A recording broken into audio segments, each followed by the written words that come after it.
गंगा ही मानसे द्यावी गंगा ही मानसे द्यावी गंगा ही सदा जनाने मानसी द्यावी सदा जनाने मानसी द्यावी द्यावी गंगा ही मानसे द्यावी गंगा ही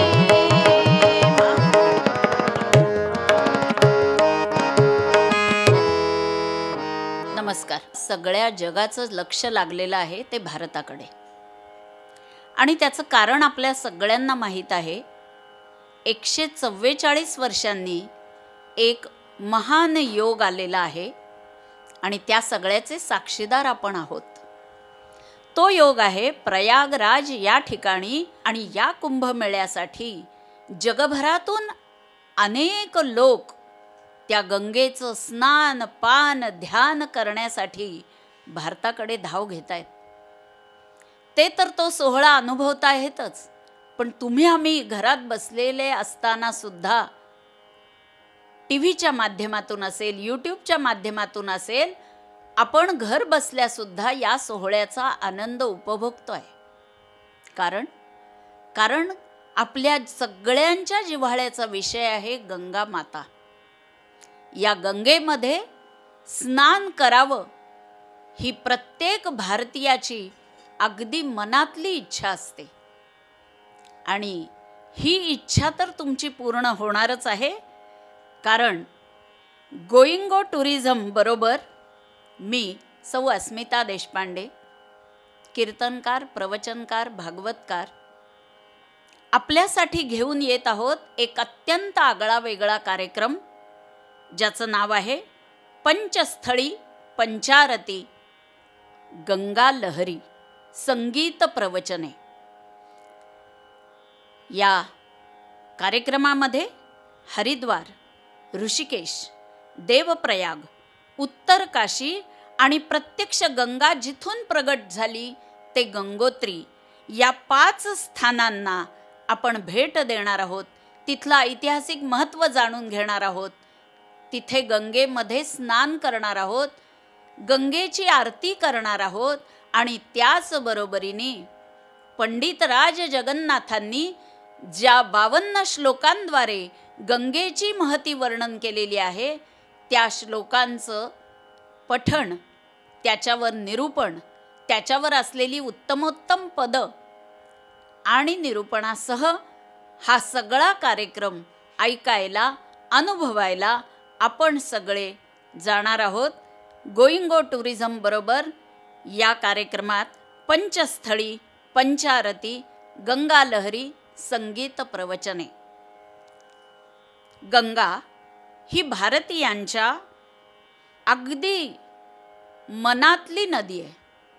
कारण अन्य कुठल्याही नदीमध्ये जरी स्नान केलं तरी आपण गंगेत स्नान करतो आहोत अशी भावना प्रत्येकाच्या मनात असते. गंगेला धर्माचं निधान म्हटलेलं आहे. गंगेमुळे आमचा धर्म, संस्कृती, संस्कृत वाङ्मय, कला हे सगळं निर्माण झाले. अहो आमची सगळी प्रमुख तीर्थक्षेत्र जी आहेत ती गंगेच्या काठीच आहेत आणि त्यातलीच हरिद्वार, ऋषिकेश, काशी, प्रयाग ही जी तीर्थक्षेत्र आहेत ही आपण या टुरिझम मार्फत करणारच आहोत. गंगेला भारताचं राष्ट्रीय महातीर्थ म्हटलंय. आध्यात्मिक क्षेत्रामध्ये जे महत्त्व गीतेचं आहे तेच स्थान धार्मिक क्षेत्रामध्ये गंगेचं आहे. गंगा ही नित्य नूतन आनंद देणारी आहे. भारतामध्ये तीर्थक्षेत्रांची काही कमी नाही आहे. अनेक तीर्थक्षेत्र आहेत, पण यातलं सर्वश्रेष्ठ तीर्थ कोणतं जर म्हणाल तर ते गंगा आहे. न गंगा सदृशम तीर्थम असंही म्हटलंय. कारण गंगा गंगेतियो ब्रूयात योजनानां शतैरपि मुच्यते सर्व पापेभ्यो विष्णुलोकम सगच्छति. या श्लोकात म्हटल्याप्रमाणे अगदी कितीही अंतरावरून गंगेचं नुसतं स्मरण केलं तरी सुद्धा तुम्हाला मोक्ष प्राप्त होऊ शकतो. हे गंगेचं महात्म्य आहे. आणि म्हणून अनेक ऋषी मुनी संन्यासी विद्वान मनोमन इच्छा करतात की या गंगेच्या तीरावर जाऊन राहावं आणि आपला देह गंगेमध्येच अर्पण करावा. मुळामध्ये ज्ञान, कर्म आणि भक्ती हे परमेश्वराकडे जाण्याचे 3 मार्ग आहेत. कोणताही मार्ग जरी स्वीकारला तरी त्याचं अंतिम ध्येय मात्र एकच आहे. आणि या 3ही मार्गातला सगळ्यात सोपा, सगळ्यांना आवडेल असा मार्ग आहे भक्ती. आणि या भक्ती मार्गावरचा एक वारकरी म्हणजे पंडितराज जगन्नाथ. गंगेवरचं अत्यंतिक प्रेम जे त्यांचं आहे त्यातून निर्माण झालेलं काव्य म्हणजे गंगालहरी. संस्कृतमधून 53 श्लोकांची ही रचना जी पंडितराज जगन्नाथांनी केलेली आहे ती महाकाव्याच्या तोडीची आहे. अनेक कवींच्या प्रतिभेचा विषय गंगा झालेला आहे. तिच्यावर अनेकांनी अनेक प्रकारची स्तोत्र रचली गेलेली आहेत. पण पंडितराजांच्या या गंगालहरीमध्ये प्रसाद, माधुर्य, शब्द लालित्य, शब्द प्राचुर्य, परमतत्व स्पर्श आणि अंतःकरणातली भक्ती हे सगळेच गुण प्रगट झालेले आहेत. संस्कृत वाङ्मयास भूषण असणारं असं हे काव्य आहे. या काव्याच्या पठणाने प्रत्यक्ष गंगा पंडितराज जगन्नाथांवर प्रसन्न झाली आणि पंडितजींचा यवनीसह उद्धार गंगेने केला. पंडितराजांचं आपल्या हिंदूंसाठी जे योगदान आहे ते अत्यंत महत्त्वाचं आहे. कारण पंडितराज स्वतः हिंदू धर्माचे अभिमानी होते. आद्य शंकराचार्यांनी जसं बौद्ध धर्माचं आक्रमण परतवून लावलं अगदी त्याचप्रमाणे पंडितराजांनी इस्लामचं आक्रमण जे होत होतं ते अकबराच्या दरबारात थांबवलं आणि हिंदूंवर होणारे अन्याय सुद्धा थांबवले.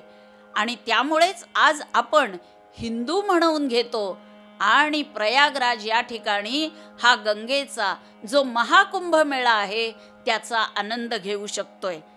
अहो, गंगे नदीचं तर काय वर्णन करावं. प्रत्येक नदीचं वर्णन करताना आपल्या मनामध्ये काही उत्कट भावनांचा आविष्कार आपोआप होतो. जसं यमुना म्हटलं की श्रीकृष्ण आठवतो, शरयू म्हटलं की प्रभू रामचंद्र, चंद्रभागा म्हटलं की आमच्या विठोबा माऊलीची आठवण होते, ज्ञानोबा तुकोबा म्हटलं की इंद्रायणी डोळ्यासमोर येते. हो, राघवेंद्र स्वामी म्हणताच तुंगभद्रा आठवते आणि दत्त संप्रदाया म्हणताच समोर येते ती आमची कृष्णामाई. पण गंगा म्हटलं की संपूर्ण भारतीय संस्कृतीचा इतिहास आठवतो. गंगेच्या काठी भारतीय संस्कृती विकसित झाली आणि म्हणून या गंगेच्या काठी पंडितराजांनी लिहिलेल्या गंगालहरी या श्लोकांचा आणि त्याच्यावरच्या निरूपणाचा आनंद उपभोगण्यासाठी तुम्ही आम्ही सगळेजण जाऊया गोइंगो टुरिझम बरोबर या कार्यक्रमामध्ये. पंचस्थळी, पंचारती, गंगालहरी. थोडक्यात कार्यक्रमाचं स्वरूप कसं असेल ते आता आपण पाहूया.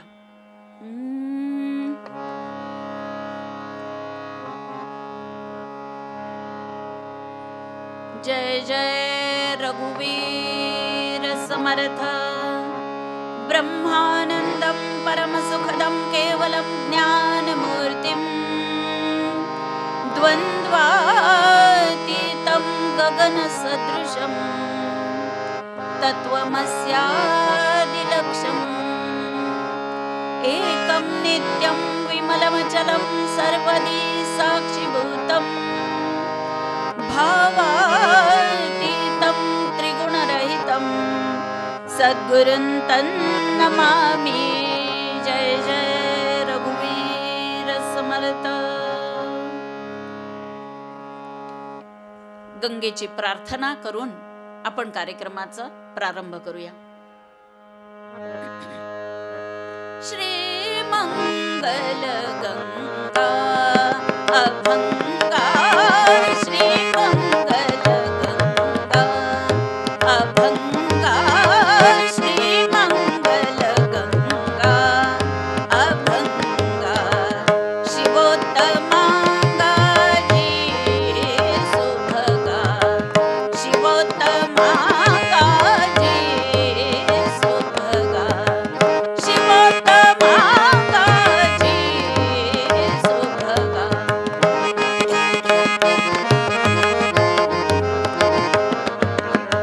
श्रीमंगल गंगा अभंगा श्री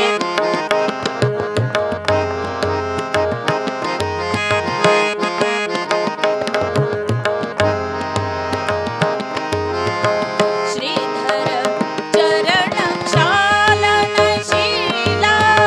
श्रीधर स्वर्गी सुरवर पूजित विमला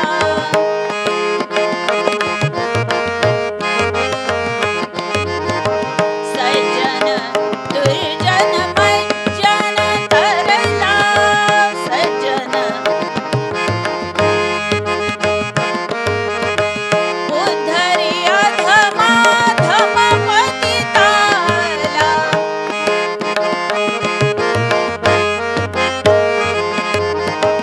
वंदू ऐसे सागर का श्रीमंगल गंगा अभंगा श्रीमंगल गंगा अभंगा श्रीमंगल गंगा अभंगा गंगेचं हे मंगल स्वरूप डोळ्यासमोर आल्यानंतर आपण जरी गंगेच्या काठी जाऊन हा कार्यक्रम नाही अनुभवू शकलो तरी आपापल्या घरामध्ये स्नान करताना जरी गंगा आपल्या डोळ्यासमोर आली मनाने गंगेचं ध्यान केलं तरी सुद्धा त्या गंगेच्या काठीच आपण आहोत अशी प्रचिती येते. त्याचं एक पद ऐकू आणि मग पंडित राजांच्या श्लोकांनी सुरुवात करू. ध्यावी गंगा ही मानसे ध्यावी गंगा ही मानसे ध्यावी गंगा ही सदा जनाने मानसे ध्यावी सदा जनाने मानसे ध्यावी ध्यावी गंगा ही मानसे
पंडित राजांनी लिहिलेल्या गंगा लहरी या स्तोत्रातला पहिला श्लोक आहे.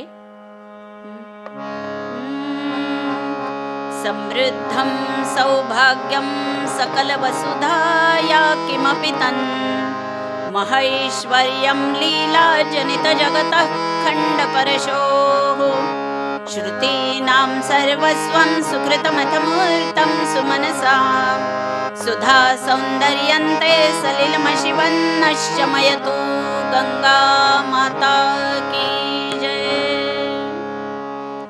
याच श्लोकाचा अर्थ सांगणारं पद म्हणते दुरितलयाने वो दुरितलयाने वो दुरितलयाने वो असे ते पावन तव जल गंगे आमुचे पावन तव जल गंगे आमुचे दुरितलयाने वो दुरितलया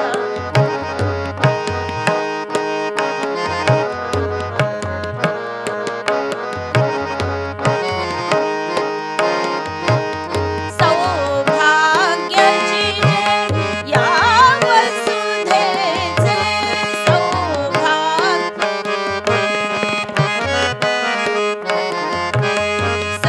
सर्वस्वची गे जय श्रुतीचे सर्वस्व साक्षात पुण्यसुरांचे हो साक्षात पुण्यसुरांचे श्वेतसुधे समतेज जयाचे दुरितलयाने वो दुरितलयाने वो दुरितलयाने वो. पंडितराज या ठिकाणी सांगताय ही गंगा या भारतवर्षामधून वाहते हे आमचं भाग्य आहे. या पृथ्वीचं सौभाग्य असं गंगेचं पंडितराज वर्णन करतायत. म्हणजे हे गंगे तुझ्या पाण्यामुळे पृथ्वीला शोभा आली आहे. हे जग ज्याची लीला आहे किंवा ज्याच्या लीलेतून हे जग जन्माला आलेलं आहे त्या परमेश्वराला सुद्धा गंगा माता भूषणच आहे. अहो का नसणार? कारण अखंड या जगताचं पालन करणारे जे महाविष्णू आहेत त्यांच्या चरण कमलापासून जी निघालेली आहे आणि जे महेश आहेत त्या महेशांनी म्हणजे महादेवांनी जिला आपल्या माथ्यावर धारण केलेली आहे अशी ही गंगा नदी सामान्य नदी असेल का हो? वेदांचं तत्व सांगणारी ती आहे असं वर्णन या श्लोकामध्ये केलेलं आहे. वेद काय सांगतात हो? वेद सांगतात कर्म करत राहा आणि कर्म करत राहा. मी केलं मी केलं मी केलं असा त्याचा आवाज नको. मी केलं हे माझ्या तोंडाने सांगण्यामध्ये काहीच गंमत नाहीये. आपण जे कर्म केलेलं आहे त्याची नोंद इतरांनी घ्यावी हे जे वेद सांगतं तो वेद प्रत्यक्ष गंगा आचरणात आणते. अहो गंगेच्या काठावर जी अनेक तीर्थक्षेत्र निर्माण झालेली आहेत त्या सगळ्या आजूबाजूच्या प्रदेशाला पावन करत सुपीक करत समृद्ध करत ही गंगा माता वाहत जाते. आणि तरी सुद्धा त्या गंगेच्या काठी येणाऱ्या प्रत्येकाचं पाप धुवून काढण्याचं काम अविरतपणे ती करत आहे. आणि त्याबद्दल कुणी धन्यवाद द्यावेत एवढी सुद्धा अपेक्षा नाही. अजिबात अपेक्षा न ठेवता सतत कार्यरत राहणं, हे जे वेदांनी सांगितलेलं कार्य आहे, हे गंगा माता आचरणात आणतीये. आणि म्हणून वेदांचं सुद्धा हे सर्वस्व आहे. देवांचं जणू काही पुण्य आहे, कारण आपल्या भारतवर्षामध्ये ही गंगा नदी भगीरथांच्या अविरत प्रयत्नांनी जी या भारतवर्षामधून वाहण्यासाठी स्वर्गात असलेली तुमच्या माझ्यासाठी अवतरित झालेली आहे. आणि ती आपलं जीवन जे आहे ते अत्यंत तृप्त, प्रसन्न, शांत, समाधानी करते आहे. हे गंगेचे आपल्यावर असलेले अतिशय असे किती त्याचं आपण वर्णन करावं असे उपकार आहेत. पण हे उपकार गंगा स्वतः मानत नाही.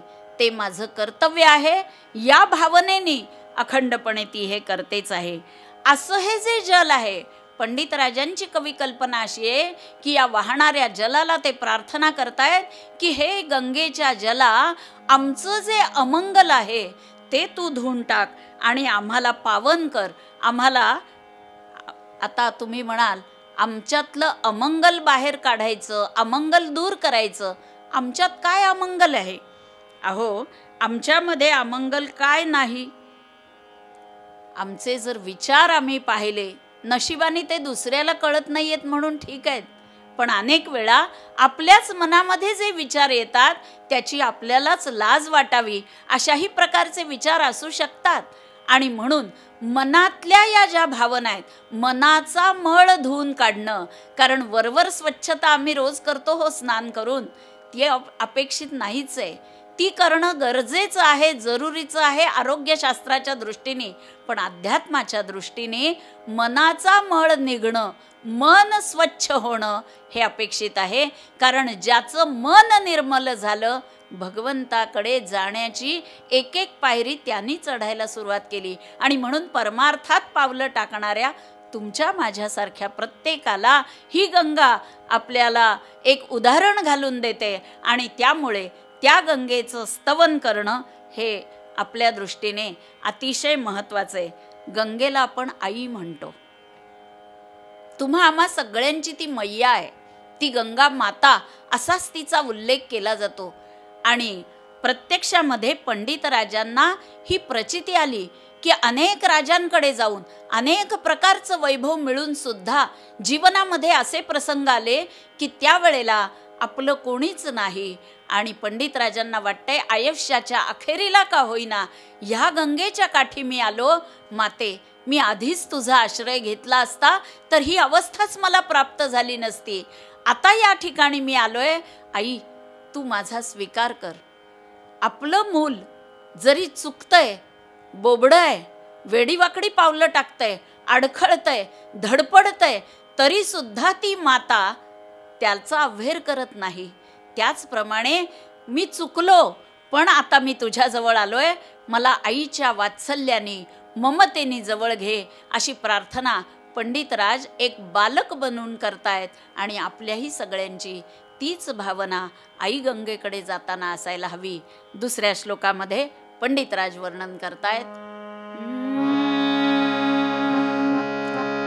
दरिद्राणां दैन्यं दुरितमथ दुर्वासनरुदां धृतं दूरीकुर्वन् सकृतपगतो दृष्टिसरणिम् अपिद्रागा विद्या द्रुमदलनदीक्षा गुरुरिह प्रवाहस्ते वारां श्रियमयमपारां दिशतु ना गंगा माता की जय. दीनजनांच्या एक वारही, दीनजनांच्या एक वारही दृष्टीस पडता क्षणी, दीनजनांच्या एक वारही, दीनजनांच्या एक वारही दृष्टीस पडता क्षणी हरीचो दैन्य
जय गंगे भागीरथी जय गंगे भागीरथी हर गंगे भागीरथी हर गंगे भागीरथी हर गंगे भागीरथी चिदानंद शिव सुंदर तेजी चिदानंद शिव सुंदर तेजी पावन तेजी तू मूर्ती पावन तेजी तू मूर्ती जय गंगे भागीरथी जय गंगे भागीरथी जगदाधारा तव जलधारा जगदाधारा तव जलधारा जगदाधारा जगदाधारा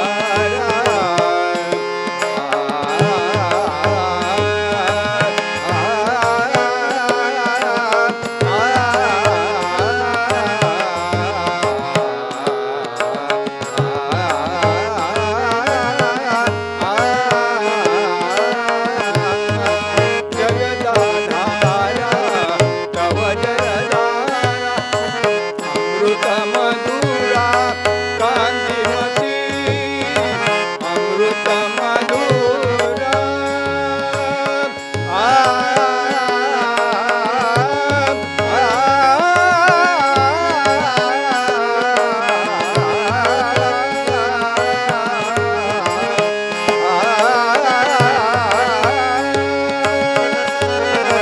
अमृत मधुरा कांतिमती शंकर शंकर जय शिव शंकर शंकर शंकर जय शिव शंकर लहरी लहरी ध्यानी नादनी लहरी लहरी ध्यानी नादनी जय गंगे भागीरथी हर गंगे भागीरथी हर गंगे भागीरथी हर गंगे भागीरथी चिदानंद शिव सुंदर तेजी चिदानंद शिव सुंदर तेजी पावन तेजी तू मूर्ती पावन तेजी तू मूर्ती जय गंगे भागीरथी हर गंगे हर गंगे हर गंगे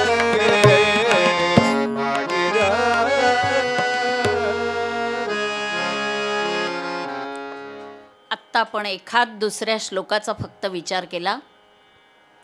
अशा 53 श्लोकांचं निरूपण आपल्याला ऐकायला मिळणार आहे. मुळामध्ये आजच्या धकाधकीच्या आयुष्यामध्ये प्रत्येकच जण चिंतेने ग्रस्त झालेला आहे आणि अशा वेळेला जे सुख शांती आणि समाधान हवंय त्याच्या शोधात असलेल्या प्रत्येकाने जर इथे या कार्यक्रमामध्ये उपस्थिती लावली तर तुम्हाला गंगेच्या किनाऱ्यावर गंगेचं स्नान पान ध्यान हे तर करायला मिळणारच आहे. त्याचबरोबर वैचारिक मेजवानीसुद्धा मिळणारे वैचारिक खाद्य मिळणारे की ज्याच्यामधून आपल्या आयुष्यामध्ये काहीतरी स्थिरता काहीतरी शांतता निश्चितपणाने आपल्याला लाभणार आहे. आणि यासाठी आपण जरूर या कार्यक्रमामध्ये यावं. गंगेची स्तुती आपण करू शकत नाही पण जी उत्तम पंडितराज जगन्नाथांनी केलेली आहे ती आपण ऐकली. एकेका श्लोकामध्ये त्यांनी जी कल्पना केलेली आहे ती कल्पनाशक्ती जी अफाट त्यांची आहे त्याचाही आपल्याला त्या वाङ्मयाचा सुद्धा आस्वाद घेता येईल.